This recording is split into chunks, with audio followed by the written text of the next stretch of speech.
All right, season 3, episode 17, Pusher. Yes. Pushers get pushed. Pushers get pushed. Name the movie. It's a Stephen King movie. It is. It's... No. No, wait, it's Stand By Me. No. Wait, it's... She's going to name every Stephen King movie, and we're going to be here all night. It's, Okay. No. You think about it. What is that one? The Storm. Yeah, Storm of the Century. Okay, good. You see, she got it. It's all good. Cerulean Blue is calm and relaxing. That's what he says. I know. In this. Not Storm of the Century. No, yeah, being over. Yes, he does.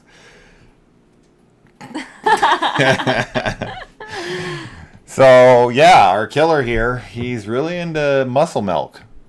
Yeah, He's buying gallons of it. That's so gross. I didn't even really know that was a thing. It's like canned, like, protein milk? Yeah, he's replenishing something that he's They don't make those anymore, do losing. I mean, I don't know if they make them in... Probably do. It looks gross in the cans. Like it matters if it's in a can? Milk? Yeah. Really? They still sell condensed milk in a can. Yeah, but that's, like, different. Condensed milk is, like, sweetened for... like baking purposes and stuff. Like people don't just drink it. I'm going to be looking for canned protein milk now, and I'm going to drink it every day in front of you. I'm curious. I meant to look for the frozen juice things too the other concentrate? day. The concentrate after we saw Mulder in the freezer section of the grocery store. I haven't seen them. Yeah, I haven't seen it as a mixer. A mixer, yeah. I haven't seen them in a long time. I don't look for them. I'm sure they still make them. I'm sure they're still in the in the grocery store somewhere. But man, they were a big staple of childhood. Moving on. Muscle milk. Muscle milk. Yeah. Cerulean Blue. This guy can influence people's minds. And we'll talk more about that in a minute. We get Curtis here again. I keep calling him Curtis from 24 because that's the name I know him by. But once again, he's here. He's another like FBI agent or cop or something. He's either a military guy or a cop or something of authority with a gun. He's getting typecasted all throughout the X-Files. Yes. But yeah, I mean, he makes this truck disappear from this guy's vision. Yeah. So in that moment, the guy sees there's a truck. Then he sees the truck disappear, and he decides to drive. He's also, like... He's hypnotized. Yeah, like, he's not in his right mind. Sure. So he's kind of... But if you saw a truck disappear, like, would you drive No, but I I think he's kind of, like, zoned out. Like, he's feeling like he's zoned out and, like, oh, like, the truck turned or something already. Yeah. But, yeah, no, if I was, like, just normally driving and, like, a truck disappeared in front of me, I wouldn't. I would put it into park, and I would get out of the car, and I'd be like, "You need to drive." Yes. Yeah. Yeah. But no, obviously, yeah, he's in a trance. Yeah, he's in a trance, and he just does what the guy tells him. Now, this is dangerous for him, right? It is. This is what Mulder and Scully kind of discuss. It's like, why would he do this? And then Mulder's like, well, I guess he just really didn't want to get caught. But this is all a big game to this guy. It's a big power play. It's like they say, he's a little man who wants to feel big. And the crazy thing in here is we find out that not only is this like, some tumor that's deadly to him, but also that he could have had this thing removed, a long while ago from the first diagnosis. He had the chance. It was an inoperable thing. Up until the end, too. Up until the end, yeah. He had the chance the whole time, and he didn't want to give it up because he felt it made him special. Yeah, that's really messed up. Which is like a whole nether level of evil because he uses it for bad. I know. Right? It's not like he uses it for good. No. He only uses it to hurt people. He's just a bad guy. Yeah, it would be totally different if it was like, I know this is killing me, but I'm gonna like use my powers to help people or something. Oh, he would be thought of as like a total hero. If this is a superhero film and it was like my disease is killing me, but I have to use this power while I have it to do as much good as possible, that would be, oh my God, that would be so, we'd be sitting here praising this guy But he does the exact Yeah. opposite. It's like, no, I'm going to let myself rot away and die from this horrible disease so that I can hurt others. I know. It's messed up. It's really messed up. What do you think happened to this guy that he feels like he needs to hurt people and himself? Like, this is the penance he has to pay to hurt people, is for himself to die. He could have the best of both worlds where he doesn't hurt anyone and he gets to live.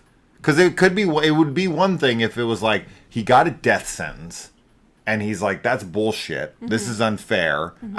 I didn't get, a fair shot at life. Now no one else does. And he's like mad at the world and trying to get it back at it. No, that's not what's happening here. He totally has the chance to survive this, be totally fine. Yep. And he chooses, no, I want to hurt people. Like, what happened in this guy's past? Probably the liberals. The liberals. No, I don't know. I mean, something happened to him. But yeah, you're right. Like, it'd be a totally different story if it was an inoperable tumor instead. Yeah. But he's just an asshole. He's just a bad guy. And you don't think that this tumor messes with who he is? Like, do you think he was hurting people before this, or do you think maybe the tumor kind of made him lose his mind? I think he probably would have wanted to hurt people before this. But he was too small. Yeah.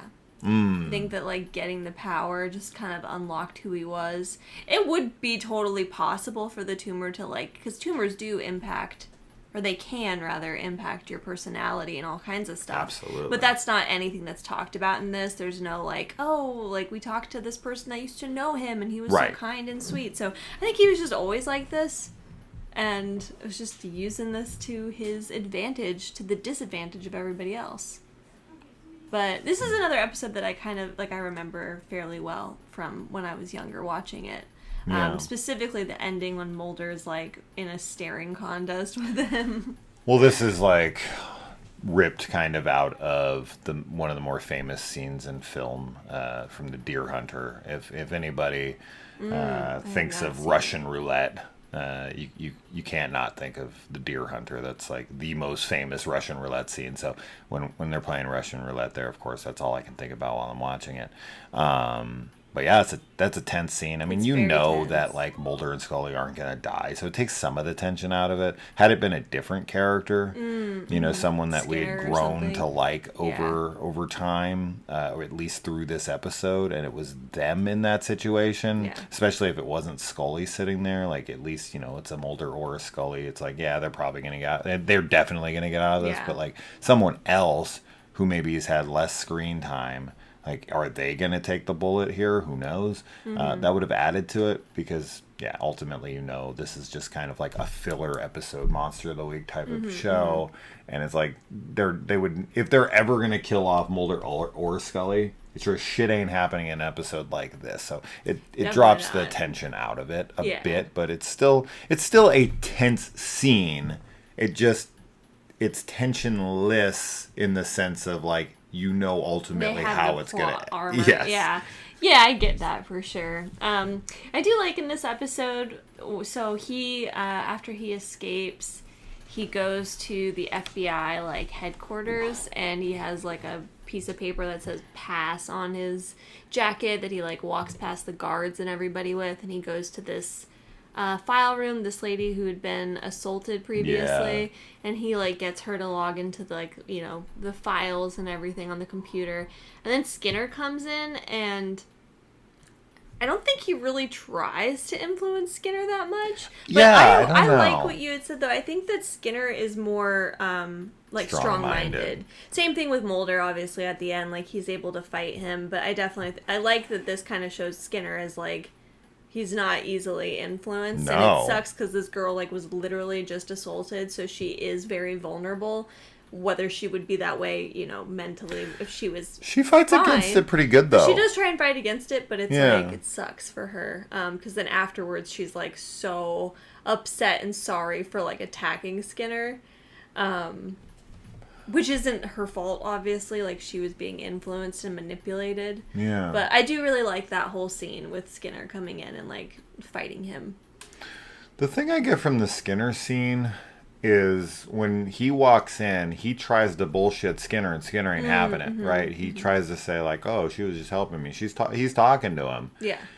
And when Skinner like is not having it, and he goes to take this guy down, the guy does not even try with Skinner. He goes for the girl instead, which, definitely makes me wonder. So there's a couple things I was trying to take note of here. So in accordance with this scene as well, it's something else I'll branch off of here for a second and then get back to it. But like, I was asking the question of like, is it the eyes, is it the voice, or is it both?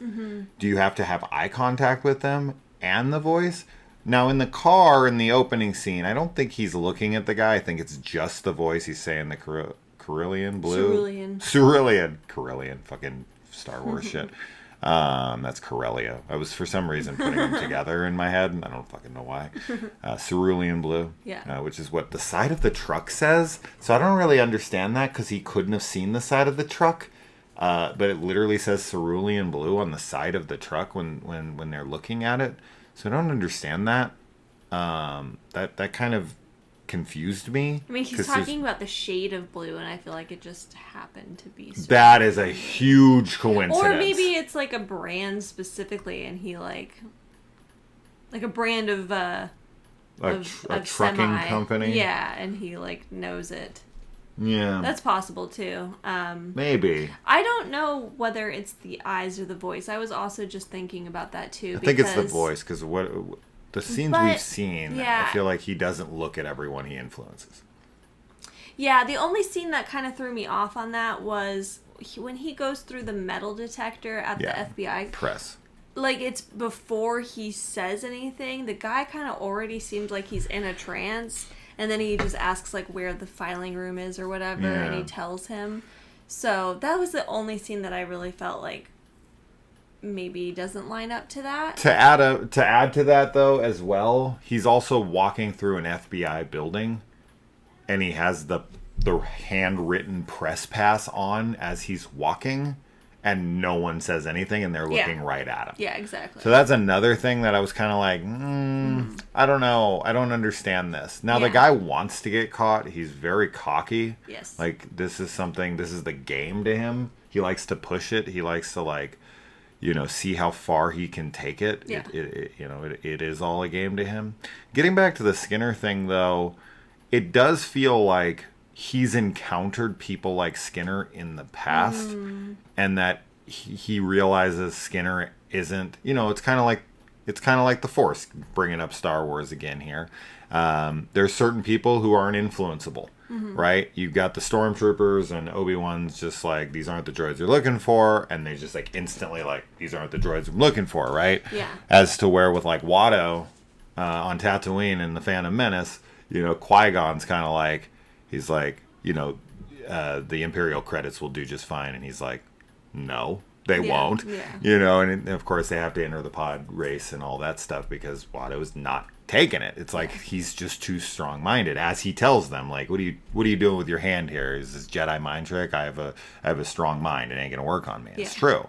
And I think that's what's going on here. I think he like identifies that quickly because he doesn't try to talk Skinner out of it for a second. It's not like he tries it and Skinner's like fighting him off. Yeah. It's like he tries to talk to Skinner for a second, realizes like, oh no, this guy ain't having it. Yeah. And so he goes for the girl the whole time. So I do think there are people who don't, and it's varying degrees, right? Mulder's able to fight it off, but Skinner seems to not be fazed by it at all. Yeah. He's just like, no. Yeah. Which makes Skinner a badass. Yeah, He doesn't try to influence Scully either in that moment with the the showdown with the gun. Yeah, I was wondering if he can only do it to like one person at a time.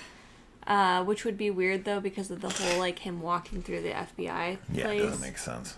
Yeah, I don't know. I don't know why he doesn't try and influence Scully. I don't either. And as far as that whole scene goes with him with the gun, once he hands him the gun, Scully could have just friggin' tackled Mulder and grabbed the gun from him. Yeah. Right? Now, you're still fighting with a gun and you could get shot, so it's not as easy and cut and dry as that. But it's like once he has the gun, the threat's kind of eliminated there because your team is holding the weapon. Now he's not on your team in that moment, but you can kind of just like grab the gun from him and try to break him away from it or whatever. But I don't know. So that whole scene is interesting. I think you can't overthink this episode too much. I agree. I think it does kind of start to fall apart a little bit, but just overall, I think it's a good little like filler episode. And it's pretty memorable. Scully finally tries to do chest compressions. Oh yeah, she does. And then she's like, no. Yeah. And Vince Gilligan wrote this one from Breaking Bad and Better Call Saul, which was funny because when this episode started, you thought this was Jimmy's brother in the opening. Oh yeah, I did for and a second. I was like, that's not him. But Vince Gilligan did write this episode. That is funny, yeah. So there was some connection there for you. Also, there is a weird thing too where Scully's like, Mulder, like, you can't fire that gun in here. This room is filled with oxygen. We don't know what will happen. Mm-hmm. And then he just fires the gun anyway. I know. And nothing happens. So I guess, they didn't know it was going to happen and nothing. Thank God. Yeah. Pretty much. Because I thought it was going to turn into Halloween too. I know. It's time, Michael. I wonder if she just meant that it was like there's oxygen tanks in the room. No, well. Like if he hits one of the tanks, Yeah. I don't know. He pulls the trigger. He sure does, and nothing on himself. happens. So if that was, if it was chambered there, that would have been it for Mulder. It sure would have. So he does pull the trigger. So as much as Mulder is able to fight him, it's not until he already had taken a 1 in 6 chance on his life. Yeah. Yeah, it's pretty crazy. Yeah. Yeah. I mean, you got like an 83% chance of living with that first scary, shot. Though. That's still scary. But you got like a 15 to 17% chance of dying. I'm not taking those odds. No, I'm good. But then, it starts to go down from there. Right. Yeah. Heavily. Mm-hmm. Anyways. So, that's that. Pusher. Because he likes to push people, but not like the pusher in the Dark Tower that goes after Odetta. No. Yeah. Not like that pusher. Not that pusher. All right. We're going to push on to the next one. Bye. Bye.